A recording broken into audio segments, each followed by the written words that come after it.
Mellow greetings, everybody. My name is James. I am from the internet. And I thought today we would talk about how the year's been and the fact that we're getting towards the end of the year.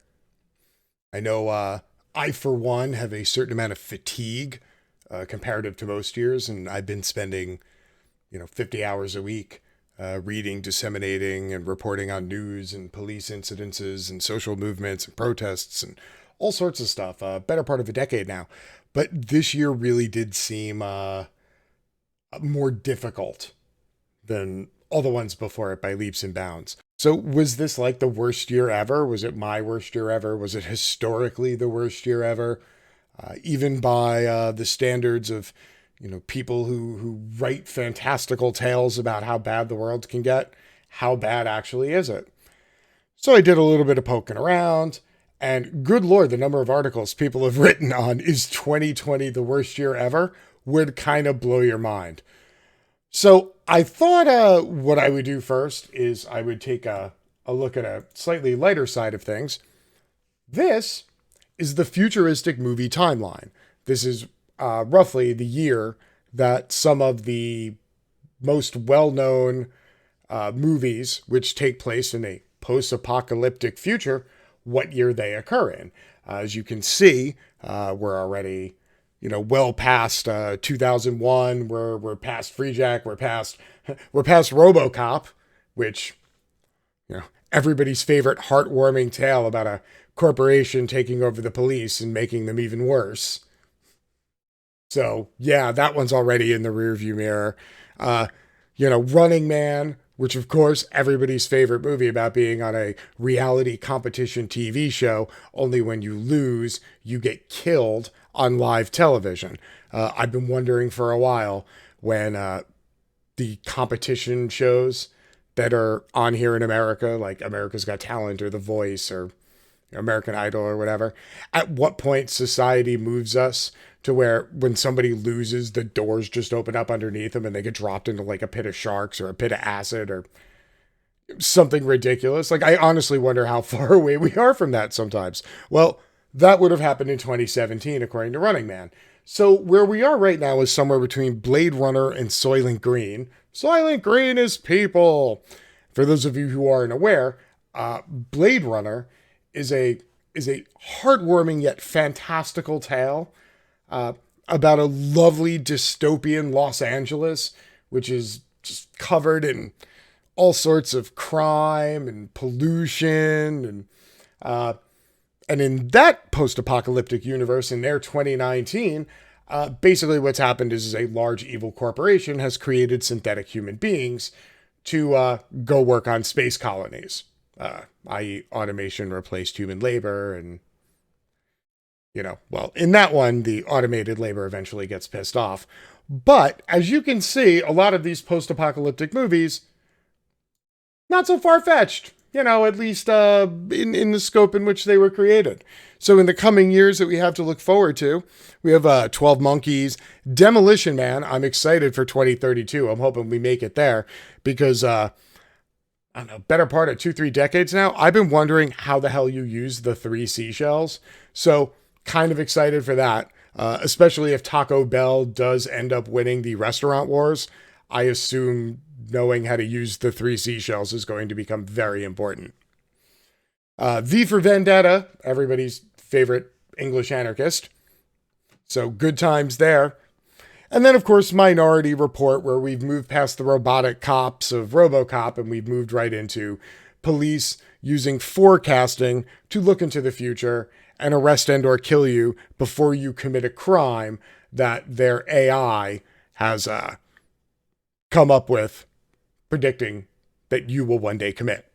So good times. So that's what we're looking at, sort of, from a science fiction standpoint. A lot of people got pretty close. So in the real world now, how does 2020 actually stack up, compared to some real shit? I got a couple things. Well, we'll take a look at it and I'll tell you where I'm at and then y'all can tell me where you're at on this one. Is 2020 the worst year ever? When 2016 came to a close, many on the internet dubbed it, quote, the worst year ever. Because Trump won. The trend continued, and commentators declared the following years to be the worst ever as well. Every year became the worst year. Every year, in fact, was touted the year of the dumpster fire. And that happened to the point where Merriam-Webster actually added dumpster fire to the dictionary.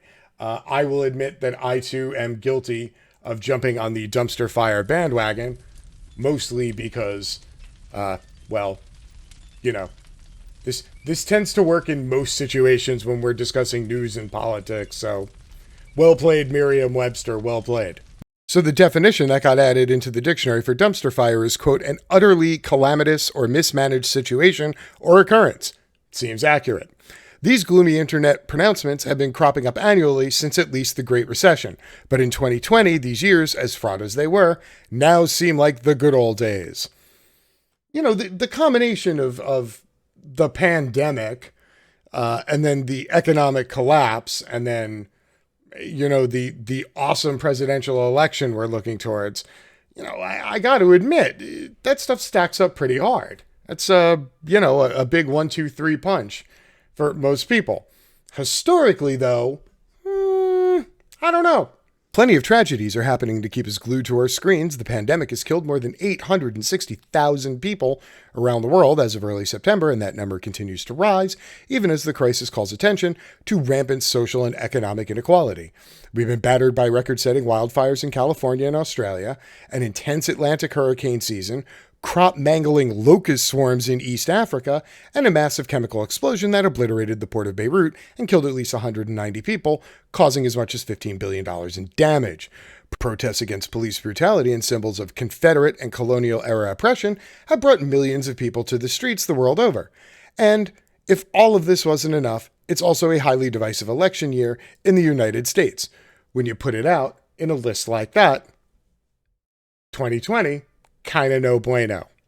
Now, to be sure, 2020 hasn't been all bad. Telemedicine is making healthcare more accessible than ever. Anti-racist books are topping bestseller lists. Way more people are washing their hands. And Americans have adopted hundreds of thousands of shelter pets, and now it seems as if everybody has a dog. If any year ever feels like the worst, it's mostly because our brains have a tendency to judge the present more harshly. Unfettered media consumption skews our perception, and it becomes easy to slide into unhealthy patterns of belief. If you have any questions about that, please see any of your QAnon relatives or friends on the internet. I feel like this is where I should press the dumpster fire button again, but it would just be gratuitous at this point. So a lot of the push behind 2020 being the worst year ever and people loudly exclaiming it has to do with perspective and the immediacy of it because you're in the moment. And more often than not, these sort of things are judged historically after the fact. Kind of like how in pro football, the day after the NFL draft, there will be a whole bunch of articles about who won the draft and who lost the draft and who had the best draft class and who's certainly going to be winning. And then the following year will be an article about how you can't really judge the draft class until 5 years later, until you see how all the players pan out. Kind of like that. Little corollary for all y'all who still watch the footballs. So,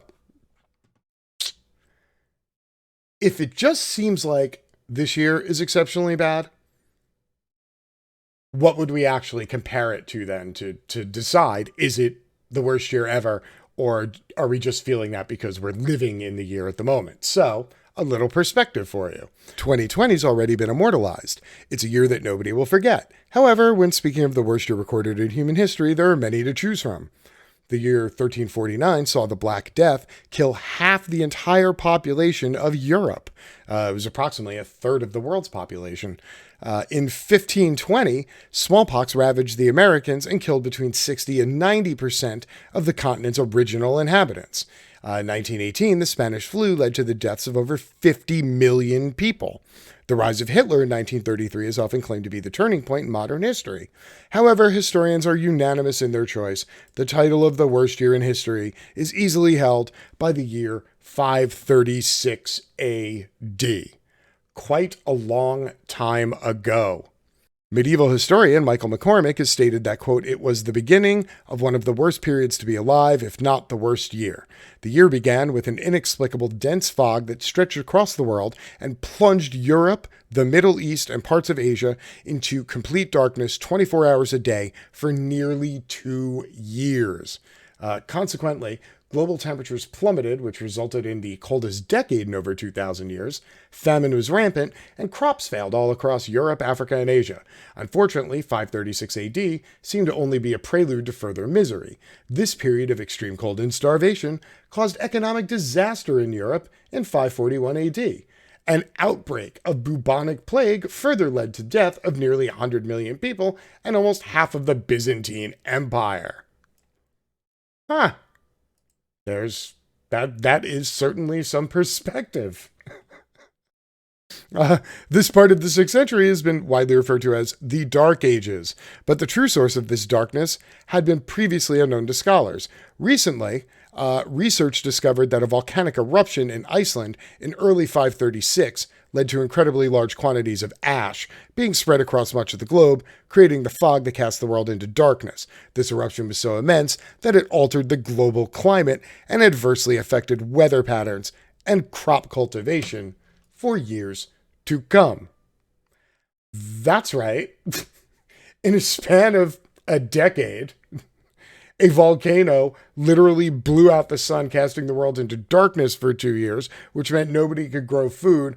Everybody went hungry, and then the Black Plague came and killed roughly half the people who were left. So, I guess if we put it into that kind of perspective, maybe 2020 isn't quite as bad as that. I mean, it's bad. Don't get the wrong idea. It's bad. We're still in dumpster fire territory, but perhaps not that bad.